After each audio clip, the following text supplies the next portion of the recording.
بسم اللہ الرحمن الرحیم. ناظرین، میں ہوں آپ کا میزبان محمد تحسین عباسی اور آپ یوٹیوب چینل دیکھ رہے ہیں پاکستان ٹائم نیوز. ناظرین، 2 روز قبل صوبائی مشیر اطلاعات جناب مرتضیٰ وہاب صاحب نے ایک پریس کانفرنس سے خطاب کرتے ہوئے جس چیز کا انکشاف کیا، پہلے تو میں اس کا آپ کو پس منظر بتاتا چلوں کہ 18 اکتوبر کو مریم نواز کے شوہر کیپٹن صفدر جب کراچی میں پیپلز پارٹی کے زیر اہتمام ہونے والے ایک جلسے میں شرکت کے لیے یہاں تشریف لائے تو انہوں نے مزار قائد پر بھی حاضری دی، اور مزار قائد پر جس وقت وہ حاضری دینے کے لیے پہنچے ان کے ساتھ مریم صفدر بھی موجود تھی اور سینیٹر نہال ہاشمی بھی موجود تھے. ان کے ساتھ سینکڑوں کارکنوں کی ایک ٹیم بھی موجود تھی، جن کی موجودگی میں کیپٹن صفدر نے جو ہلڑ بازی کی مزار قائد پر اور جس قسم کی طوفان بدتمیزی کا مظاہرہ کرتے ہوئے انہوں نے اس مزار کی بے حرمتی کی، اور جس سے پوری دنیا نے دیکھا، پوری میڈیا نے دیکھا اور پوری دنیا میں جس کی جگ ہسائی ہوئی. اس کے بعد کیپٹن صفدر سارا دن ریلیکس رہے، شام کو انہوں نے جلسے میں بھی شرکت کی، لیکن اس تمام دورانیے میں سندھ حکومت بھی خاموش تھی اور ہماری سندھ پولیس بھی خاموش رہی. تاہم رات کو کچھ ذمہ داروں نے آئی جی سندھ پولیس کو ان کی ذمہ داری کا احساس دلاتے ہوئے ان سے کہا گیا کہ جناب، یہ آپ کی ذمہ داری بنتی ہے کہ کیپٹن صفدر نے جو ہلڑ بازی کی ہے اور جو طوفان بدتمیزی کی مزار قائد پر، اس سلسلے میں نہ صرف ان پر مقدمہ درج کیا جائے بلکہ انہیں گرفتار بھی کیا جائے. دوسرے روز صبح آئی جی سندھ کے جانب سے مقدمہ درج کیے جانے کے بعد جب انہیں جس ہوٹل سے گرفتار کیا گیا تو پورے ملک میں اور پورے خاص طور پر انڈین پریس میں تو طوفان برپا ہو گیا. اس طرح سے اس کو جو ہے کوریج دی گئی کہ شاید کوئی ایسا محسوس ہوتا تھا کہ کیپٹن صفدر پاکستان کے لیڈر نہیں بلکہ وہ ان کا تعلق ہندوستان سے اور وہ ہندوستان کے لیڈر ہیں. جس طرح کی اس سے انہیں اس سلسلے میں پذیرائی ملی میڈیا میں، پرنٹ میڈیا میں، الیکٹرانک میڈیا میں. ان کی گرفتاری اور اس کے بعد انہیں جب پولیس کے حوالے کیا گیا تو نہ صرف پورے میڈیا میں ہنگامہ آ رہی تھی بلکہ سندھ پولیس نے بھی سخت احتجاج کیا، آئی جی سندھ نے بھی اس پر سخت احتجاج کیا اور تمام پولیس افسران نے لمبی چھٹیوں پر جانے کا فیصلہ کر لیا. جب یہ خبریں اخبارات کی زینت بنی اور چینلز پر، ٹی وی پر، الیکٹرانک میڈیا پر یہ خبریں چلنے لگی تو اس کے بعد وزیر اعلیٰ سندھ مراد علی شاہ اور پیپلز پارٹی کے چیئرمین بلاول بھٹو زرداری نے پولیس کے ساتھ اظہار یکجہتی کے لیے وہ آئی جی سندھ کی رہائش گاہ گئے، جہاں تمام پولیس افسران موجود تھے. جو لوگ اس احتجاج پر بڑی چھٹیوں پر جانا چاہ رہے تھے، لانگ لیو جن لوگوں نے لکھ کر اپنی پاکٹ میں رکھی ہوئی تھی، اس پر نہ صرف اظہار یکجہتی کیا گیا بلکہ اس موقع پر بلاول بھٹو زرداری صاحب نے آرمی چیف سے یہ اپیل کی کہ وہ اس سلسلے میں مداخلت کریں، انکوائری کریں اور تحقیقات کریں کہ آیا آئی جی سندھ جناب مشتاق مہر کے ساتھ ایسا کون لوگ ہیں جن لوگوں نے انہیں اغوا کیا اور اغوا کرنے کے بعد انہیں مجبور کیا کہ کیپٹن صفدر پر مقدمہ درج کیا جائے. اس تمام صورتحال کے بعد آرمی چیف جنرل باجوہ صاحب نے بلاول بھٹو زرداری صاحب کو فون کر کے پوری طرح سے یقین دہانی کرائی کہ اس سلسلے میں پوری طرح سے تحقیقات کی جائے گی اور اس میں جو بھی ملوث ہوا اس کو سخت سزا دی جائے گی. اس ٹیلی فونک گفتگو کے بعد ہمارے جو سندھ کے پولیس افسران تھے وہ اپنی ڈیوٹیوں پر واپس آ گئے اور اس کو پورے ملک میں اپریشیٹ کیا گیا جنرل باجوہ صاحب کے اس اقدام کو. اور چند روز میں جب اس کی رپورٹ منظر عام پر لائی گئی اور اس رپورٹ کے بعد یہ ہوا کہ ان لوگوں کو سزائیں دی گئی اور ان لوگوں کو جو ہے پنشمنٹ دی گئی جن لوگوں نے آئی جی سندھ سے ریکویسٹ کی تھی کہ جناب یہ جو حرزہ سرائی کی گئی ہے مزار قائد پر، جس قسم کی طوفان بدتمیزی برپا کی گئی اس پر کیپٹن صفدر کو گرفتار کیا جائے. تاہم انہیں سزا دی گئی اور وہ سزاوار ٹھہرائے گئے. اس کے بعد صوبائی وزراء پر وزیر اعلیٰ سندھ نے صوبائی وزراء پر ایک کمیٹی تشکیل دی اور ان وزیروں کی یہ ذمہ داری تھی کہ وہ اس معاملے کی تحقیقات کریں. اس تحقیقاتی رپورٹ کو شاید منظر عام پر نہ لایا جا رہا تھا، لیکن بلاول بھٹو زرداری صاحب کا مسلسل یہ اصرار تھا۔ وزیر اعلیٰ صاحب کو جب وہ امریکہ میں تھے انہیں فون کر کے کہا گیا کہ وہ پاکستان پہنچ کر فوری طور پر اس وزراء کمیٹی کی جو رپورٹ ہے وہ منظر عام پر لائی جائے، بتایا جائے کہ آئی جی سندھ صاحب کے ساتھ ان دنوں میں کیا ہوا تھا۔ اب 2 روز قبل جو مرتضی وہاب صاحب نے پریس کانفرنس کی ہے اس میں انہوں نے اس کا انکشاف کیا ہے کہ آئی جی سندھ جناب مشتاق ماہر صاحب جو فرما رہے تھے کہ انہیں مقتدر حلقوں نے، خفیہ اداروں کے لوگوں نے اغوا کیا اور انہیں مجبور کیا گیا کہ کیپٹن صفدر پر نہ صرف مقدمہ درج کیا جائے بلکہ انہیں گرفتار بھی کیا جائے، تو یہ تمام کہانی جو ہے جھوٹ پر مبنی ہے۔ ایسا ان کے ساتھ بالکل نہیں ہوا، اور کیپٹن صفدر نے جس قسم کی ہرزہ سرائی کی ہے اور جو طوفان بدتمیزی ان کی طرف سے کی گئی ہے اس پر مقدمہ درج ہونا چاہیے تھا، اور کیپٹن صفدر کو گرفتاری بھی ضروری تھی جو ہوئی۔ لیکن اس کے بعد جو ہنگامہ برپا ہوا، جو جگز ہسائی ہوئی، تو سندھ پولیس نے کیپٹن صفدر پر قائم اپنا وہ مقدمہ واپس لے لیا، اور اس طرح سے کیپٹن صفدر کو باعزت طور پر بری کر دیا گیا۔ لیکن اس سلسلے میں جن لوگوں کو سزا ہوئی، اب اس کی وہ تردید صوبائی مشیر مرتضی وہاب صاحب کر رہے ہیں کہ وہ بالکل ایسا نہیں ہوا، اور ایسا جو تھا وہ غلط فہمی پر مبنی تھا۔ اب اس کے پس پردہ ایسی کون سی کہانی ہے؟ اگر مرتضی وہاب صاحب یہ سمجھتے ہیں کہ یہ بالکل غلط تھا، اور مرتضی وہاب صاحب کے بقول کہ وہ کیپٹن صفدر صاحب کو گرفتار بھی ہونا چاہیے تھا، مقدمہ بھی درج ہونا چاہیے تھا، اگر اس وقت سندھ گورنمنٹ سے یہ غلطی ہو گئی ہے تو ابھی وقت نہیں گیا۔ جس طرح سے علی وزیر کو ایک لیٹر محکمہ داخلہ کی جانب سے ایک لیٹر لکھنے کے بعد جو کے پی کے سے سندھ گورنمنٹ نے علی وزیر کو گرفتار کیا، اسی طرح سے کیپٹن صفدر کو بھی پنجاب گورنمنٹ کو خط لکھنے کے بعد گرفتار کیا جا سکتا ہے، اس پر اب بھی مقدمہ درج کیا جا سکتا ہے۔ اس سے قبل میں یہ بھی پوچھنا چاہوں گا کہ کیپٹن صفدر تو گزشتہ 3 روز سے پاکستان پیپلز پارٹی کے مہمان تھے،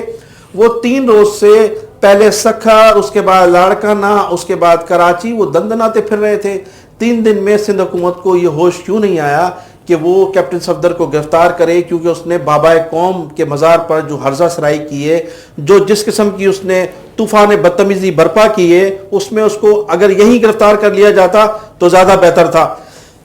لیکن اب اس موقع پر مرتضی وہاب صاحب یہ اقرار کر رہے ہیں کہ وہ جو کچھ بھی انہوں نے کیا وہ ان پر مقدمہ بنتا تھا، اور ان کی گرفتاری ان کا حق تھا، اور انہیں جو ان پر جو مقدمہ بنایا گیا وہ بالکل درست ہے۔ اب سوچنے کی بات یہ ہے کہ جب آپ یہ کہہ رہے ہیں کہ یہ بالکل درست تھا، تو اب آپ محکمہ داخلہ کو وزیر اعلیٰ سندھ احکامات جاری کیوں نہیں کرتے ہیں کہ وہ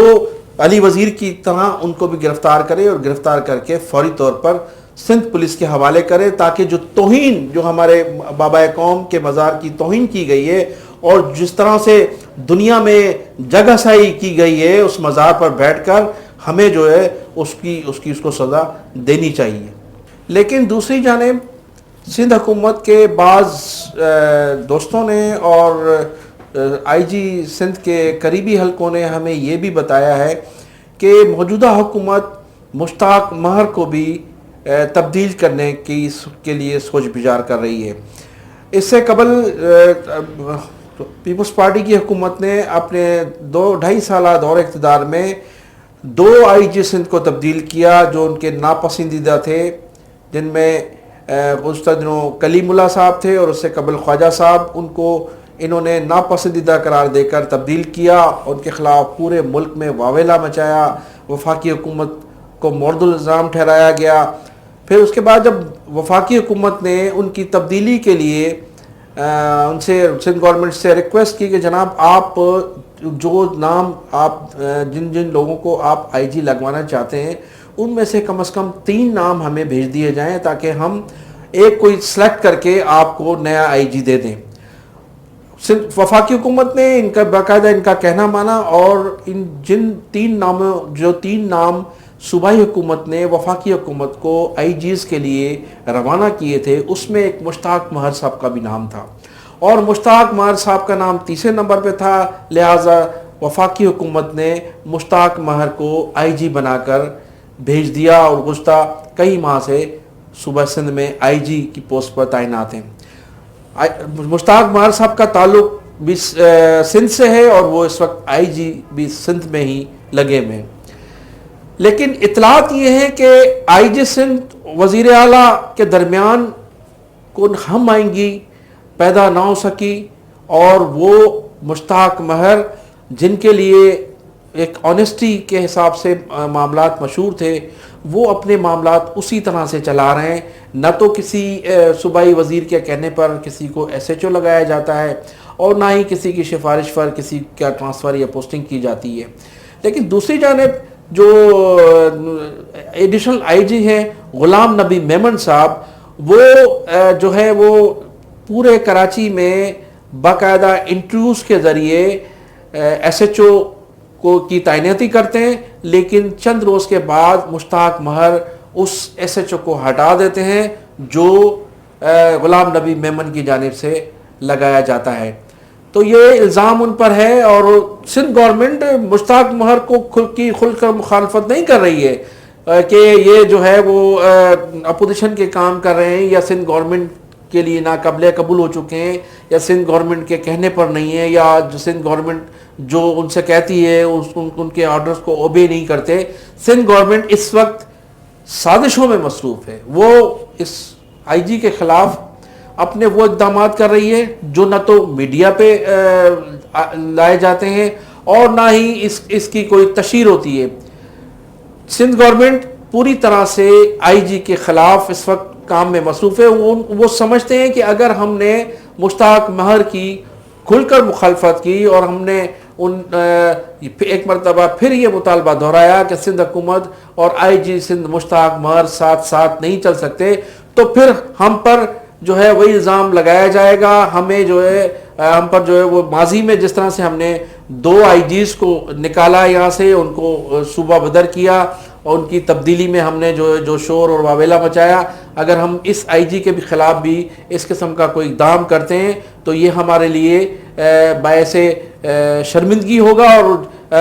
پورا ملک پھر یہ محسوس کرے گا، پوری عوام یہ محسوس کرے گی کہ ایسا کون سے آئی جی آئے گا، آسمان سے اتر کر کوئی ایسا آئی جی آئے گا جو سندھ گورنمنٹ کے ساتھ مل کر کام کر سکے گا۔ در حقیقت مرتضیٰ وہاب کی جو پریس کانفرنس تھی، اور اس پریس کانفرنس میں جو انہوں نے واضح کیا کہ جناب مشتاق مہر کے ساتھ ایسا کچھ نہیں ہوا، یہ صرف محض پروپیگنڈا ہے، اور ان کی جو پریس کانفرنس سے جو بات کھل کر سامنے آئی، ان کا یہ کہنا تھا کہ اس پر یہ صرف الزامات عائد کیے گئے ہیں اور اس میں کوئی حقیقت نہیں ہے۔ تو اب حقیقت یہ ہے کہ اس وقت جو صورتحال ہے وہ یہ ہے کہ آئی جی کی سندھ حکومت آئی جی کی تبدیلی چاہتی ہے کہ آئی جی سندھ کو کسی طرح سے تبدیل کیا جائے، جو ہونا مشکل نظر آ رہا ہے۔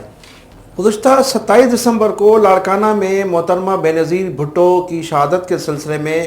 ہونے والے جلسہ عام میں مریم نواز اور کیپٹن صفدر نے جلسے کے بعد بھی تقریباً 72 گھنٹے لاڑکانہ میں گزارے، اور ان 72 گھنٹوں میں مریم نواز، پیپلز پارٹی کے بلاول بھٹو زرداری، آصف علی زرداری جو ٹیلی فونک رابطے میں رہے، پیپلز پارٹی کے دیگر رہنماؤں کو مختلف طریقوں سے لالی پاپ دیتی رہیں۔ بلاول بھٹو زرداری سے اس دوران کئی ان کے مذاکرات ہوئے، کئی مرتبہ کئی نشستیں ہوئیں مذاکرات کی، اور ان مذاکرات میں اور ان سیاسی ڈسکشن میں بلاول بھٹو زرداری کی معاونت آصف علی زرداری کرتے رہے ٹیلی فون کے ذریعے، اور مریم نواز کی جو معاونت ہے وہ میاں محمد نواز شریف لندن سے کرتے سنے گئے۔ یہ جو ڈسکشنز ہوئیں لاڑکانہ میں، مختلف نشستیں رہیں لاڑکانہ میں گڑھی خدا بخش میں، ان نشستوں میں